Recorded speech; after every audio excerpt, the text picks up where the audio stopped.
Hey guys, how's it going? Hope you've been well. Talking about the van, some power upgrades, some storage upgrades, some interior stuff, window coverings, things like that. Exciting. I'll kind of talk about the van in general, talk about the mods, I'll do all those things.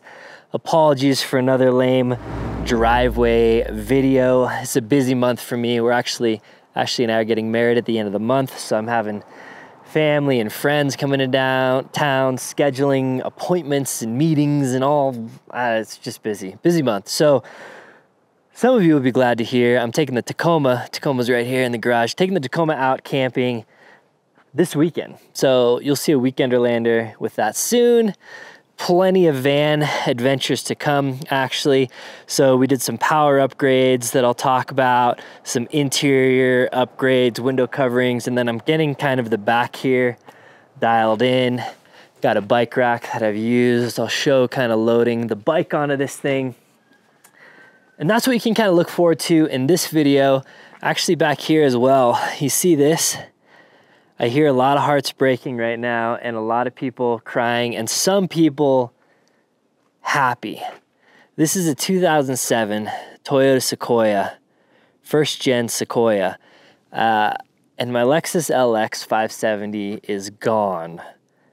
I'll make a whole video about why I have a Sequoia, why the LX is gone, sadly. I cried a little bit, and kind of the plans for it.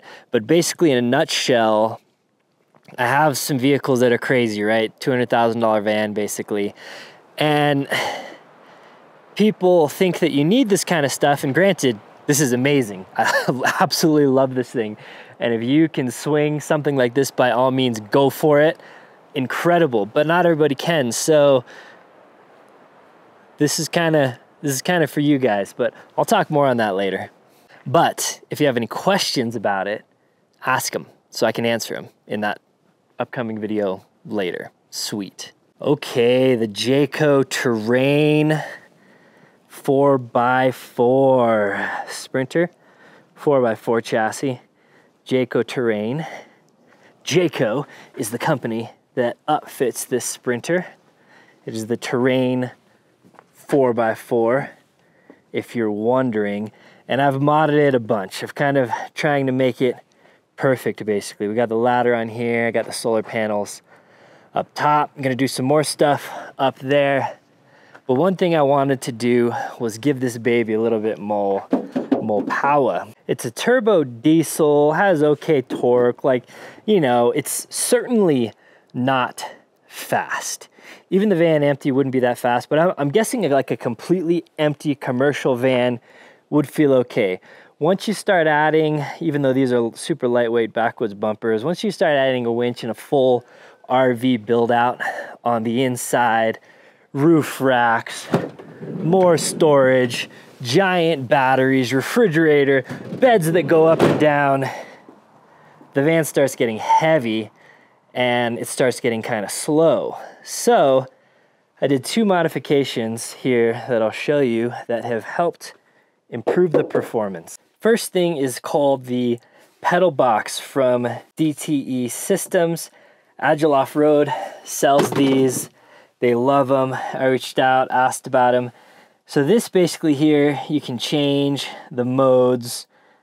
Colors might be kind of hard to see, but basically there is 4 modes that you can choose. And I'll just show you real quick. City, Sport, and Sport Plus, and then Siri this is DTE is a German company, weird translation. I'm thinking that's just stock or standard or something, because that is the mode that basically bypasses the pedal box. And that installs down under here in literally a minute. So this plug right here, you unplug it, and there's basically a wiring harness that comes, and this is part of the wiring harness. This then plugs into that, and the original cable plugs into the other end of this wiring harness.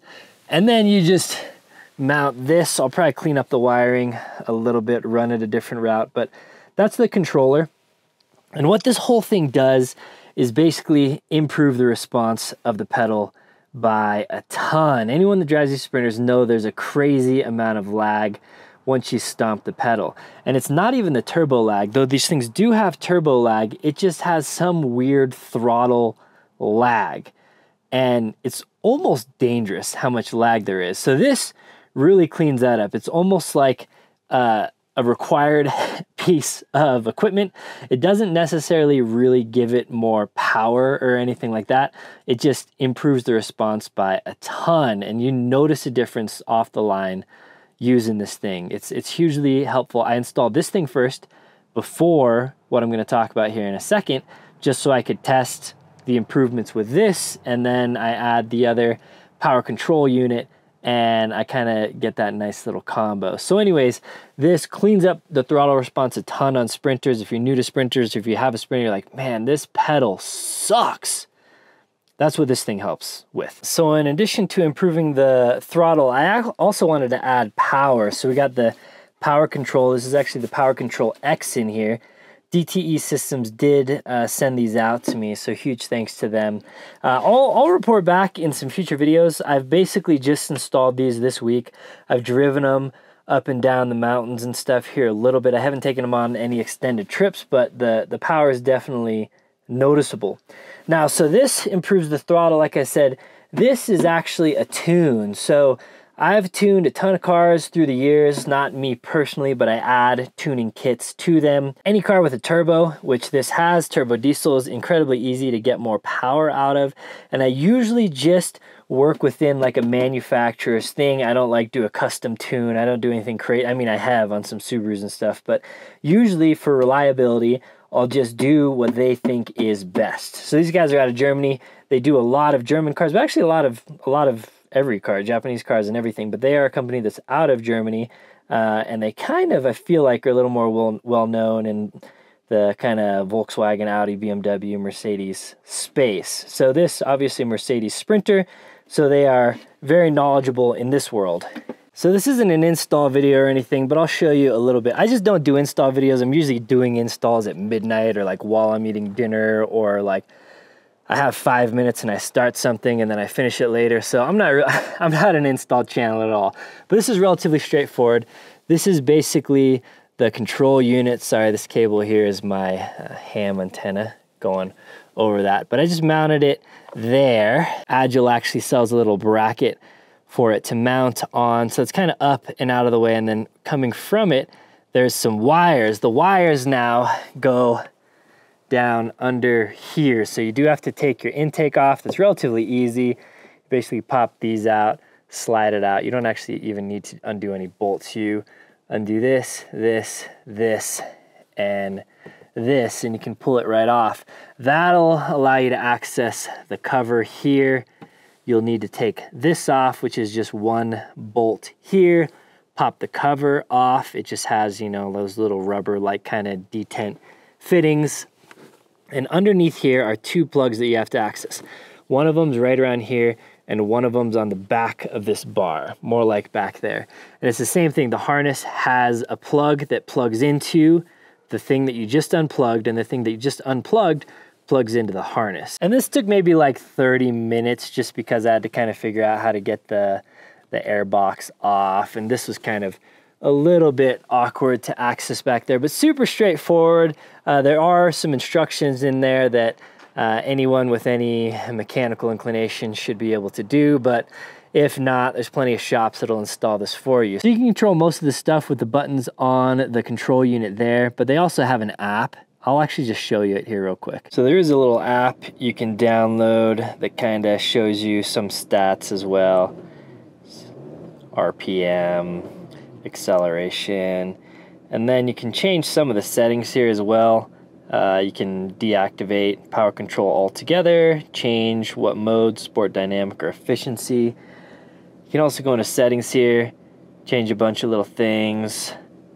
I'm not going to get too into it, but if you want to tweak some settings and whatnot, you can do so inside of the app as well. So I'll probably mostly just drive on sport. If I'm putting around, really trying to make the fuel last, then maybe I'll go into efficiency. The PedalBox does have an app as well. I didn't install that one because it's just kind of right here and I can control it.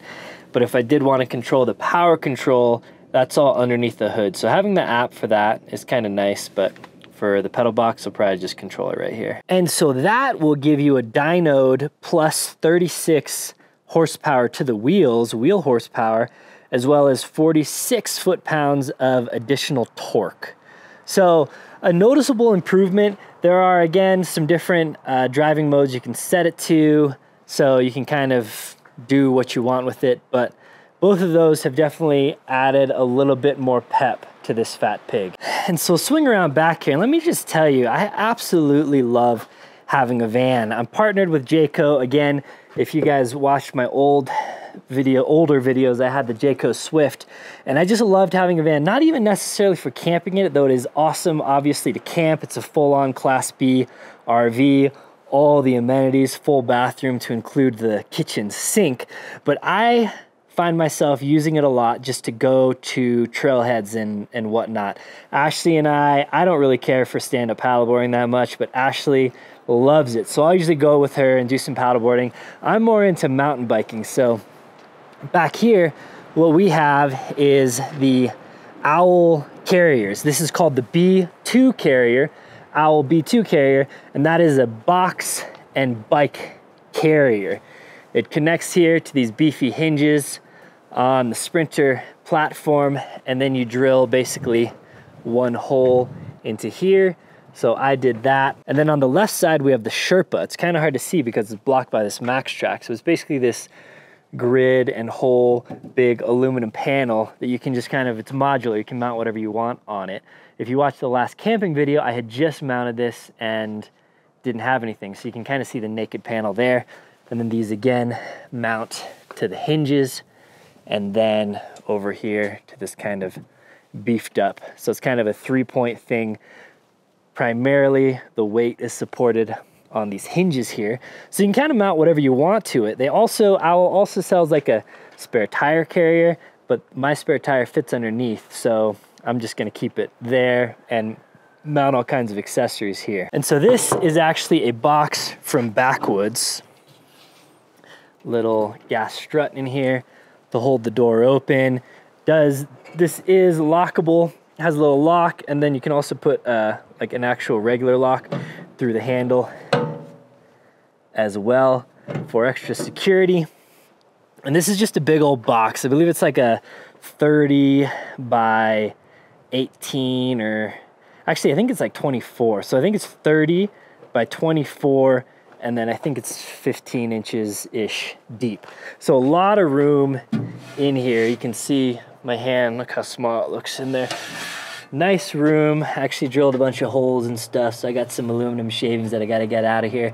And then they also ship it with little plugs to make this basically watertight and sealed that I haven't put in yet. And this shelf actually has a little lip. I need to flip it over. So once I kind of decide what all I'm gonna put in here and where I'm gonna do it, then I'll flip this shelf over and it'll have a little lip in there. But basically you may be thinking, man, you got a giant, huge van. Why do you also need more storage? Because I do, because I want to, because actually the van gets eaten up pretty quick with your kind of living essentials in here. So there's like room, and I've kind of talked about how I'm gonna store some stuff up there and over there, but just more storage, more better. So I wanted a bike rack, and I might as well put a big box in there as well. So again, this is a Backwoods Adventure Mods box. I do have a coupon code with them, LLOD, for 10% off everything they make, I think. Backwoods bumper, Backwoods roof rack, Backwoods ladder, Backwoods front bumper. They make good stuff. So that is that box. And then the B2 carrier, box and bike carrier up top. This is a 1-up tray here. I just have one. I'll probably buy another one so I can carry 2 bikes along with me.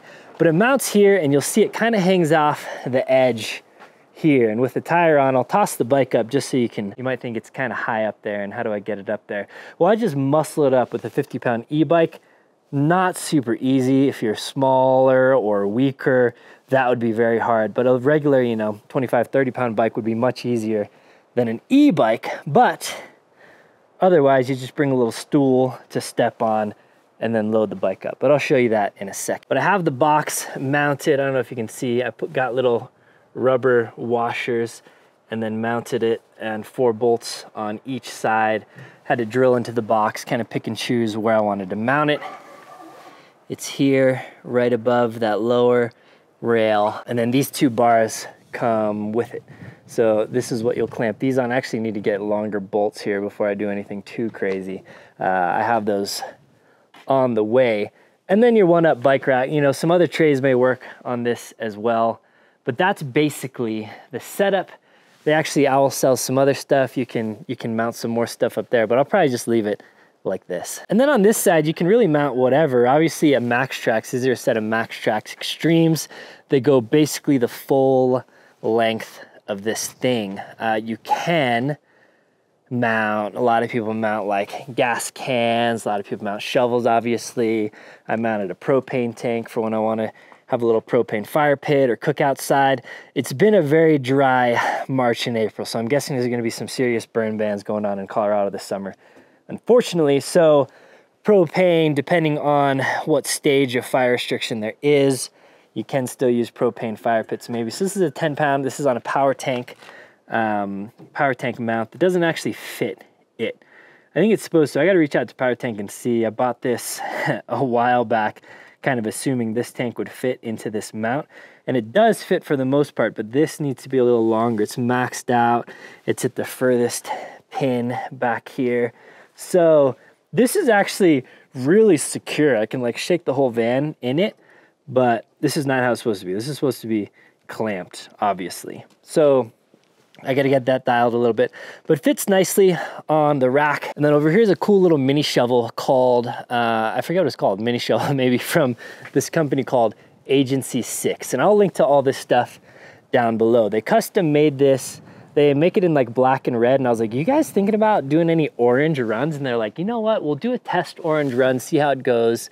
I don't know if this orange is available or not, but it's a cool shovel, aluminum, super light, made in the US here. And this is a little mount as well that you can mount it on a tube, like a clamp style mount, or just mount it to this. And then obviously just some thumb things here. If you're going anywhere that you're worried about that maybe getting stolen, I would probably lock that up. You could run a cable through this. There's probably some other locking options for that as well. So I just have that mounted there for easy access. However, I'm gonna change where I have it mounted probably. So let me get the bike up here and then I'll show you kind of how the doors open and everything like that. All right, so again, just to demonstrate it with a heavier bike, this is a Fazari Wire Peak. It's an e-bike, so it's like pushing around 50 pounds, and it's gonna be one of the heaviest bikes you're gonna put up here, honestly. I don't know what the rating is. I know it can handle this. I don't know if it can handle 2 e-bikes or not. I'll have to look into that. But basically, I just grab it kind of low on the fork and then below the crank here. And for my height and where I have this, it should be just high enough to basically get it in here. So you get it in, oh, oops, I got the pedal in the wrong spot here. All right, so then we get it in. So then we can clamp this down a little bit.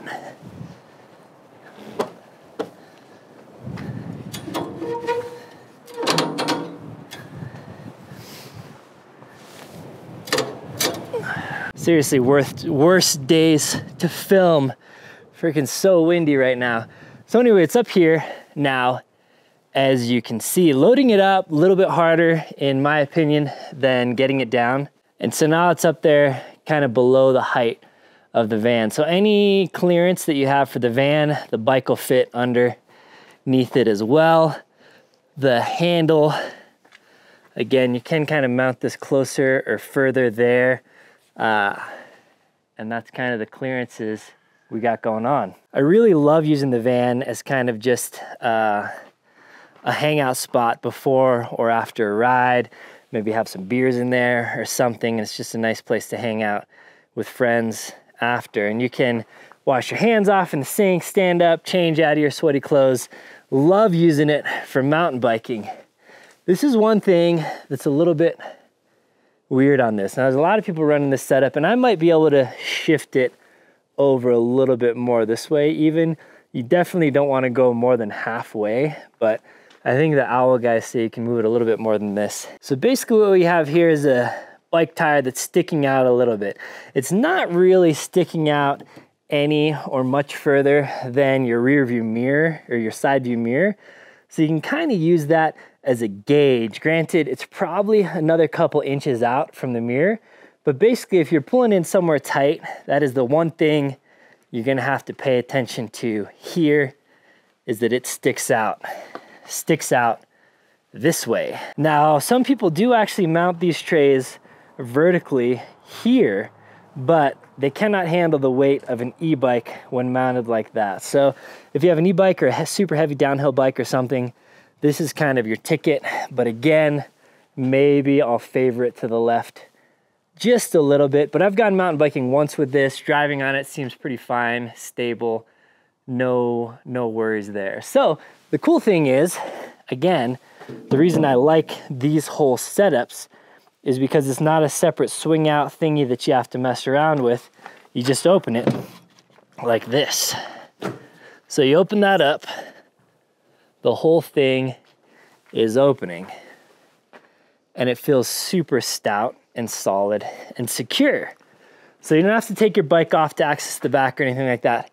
Having said that, there is like a little detent here that stops the door at 90 degrees.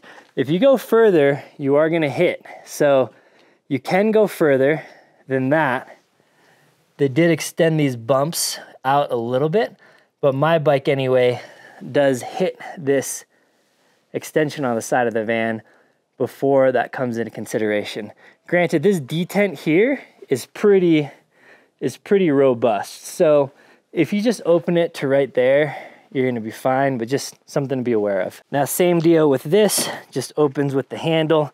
And I wasn't really thinking when I mounted this, but this door, this will hit actually right here. So I may mount this somewhere else, or I may just say, you know what? I gotta remember that I can only open these doors 90 degrees. Now I think they sell some little devices that kind of drop in here and limit it to 90 degrees. So I gotta do a little research. Feel free to chime in down below if you have any thoughts. But that's the thing I like about these. Super robust and simple, fast installation, relatively easy. You do gotta take this panel and drill a hole back in here. Same with this one over here, but pretty straightforward, and operation again, just super simple. So while we're talking about back there, these are some new window coverings I got from Van Essential. Very nice, super high quality. And it's kind of this gray, I think they call it gray olive interior color. So it's a little too cold out for me to do this just yet, but there's basically these magnet portions. So there's magnets on the inside of this sewn in here, and then these are just little metal things that you will 3M up in here. 3M doesn't work as well in cold climates, so I'm gonna have a little bit of patience, install this when it's warmer out. But basically, you can see here, a bunch of these are around. I just kind of set them on there to show you where the magnets are. And then so once those magnets are in place there, this window covering will basically pop up in there. And there's an insulating kind of foam core here, and then obviously the blackout properties of it as well. So once it's in there, all magneted in place, it's a real nice fit. Again, this is from Van Essential. So those ones do require you to place the magnets in, so I still got to do that. So I'll show you that kind of update in the future. And then they have the little cover for the fan. That also requires, you can see, magnetic again. Woo, those ones are strong. So magnets need to be installed underneath of this, kind of aligning the perimeter. And then this basically tucks up there. Again, insulation and light blockage. And then there's super nice front window covers. You can see they fold down, really compact. You can kind of shove them anywhere. I'm storing them kind of up in this bin cubby up here, and they'll tuck in here like this. So they kind of have some cutouts to clear the handles. This bend actually is right where we kind of have this thing sticking out on the window, so that lines up there perfectly. and kind of full blackout insulation here on the front windows. And then of course we have the front windshield, which I'll put up right now. And it's pretty dark up here now, obviously, but it's got wings. You can kind of press it. If you really need it full blackout, you could press these corners in a little bit, but basically that insulates this giant windshield, which would normally let in a lot of heat or cold, depending on where you are or when it is, and also acts as a blackout curtain up there too. So you can kind of see this whole corner is super dark. My camera's obviously adjusting for the exposure, but very, very nice. So this window does have its own shade, so I don't care too much about that. This window is kind of a weird kind of custom thing, so I'm probably going to talk to them about, you know, what my options are for that. But yeah, these are from Van Essential and just really lightweight, compact, nice things. Whew. But yeah, just so nice, the Jayco Terrain. Really looking forward to getting it out on some road trips and stuff this summer. And I don't know, just using it for mountain biking and stuff. I'm actually going to pick up, so right now I just have that e-bike. So I sold my regular bike, my old S-Works, to Talon. But now I kind of want a regular bike again, because there's some trails I want to ride that aren't e-bike friendly. And then one of my main mountain biking friends just refuses to get an e-bike, Philip, because he's stubborn. So I need to get a regular bike to ride with him. So I'll probably be doing more mountain biking this summer, squeezing it in before work on my house in the mornings and things like that. So the van will be nice, go on little rides, wash off, maybe take a shower, and just a nice place to stand up and change so I'm not getting naked out on the trailhead in front of everyone. So it's sweet. I really love this thing. So yeah, if you have any questions, or if you're a van pro and have some recommendations with the stuff that I've kind of mentioned, let me know down below. Again, I'll link to everything. I have some coupon codes with like backwoods and stuff, so I'll put all that down below. And then if you're stoked on the Sequoia, let me know about that too. It's kind of beater-ish family mobile. Real excited about it. I'll tell you the full story and reasons behind that soon. But yeah, guys, until next time, take care.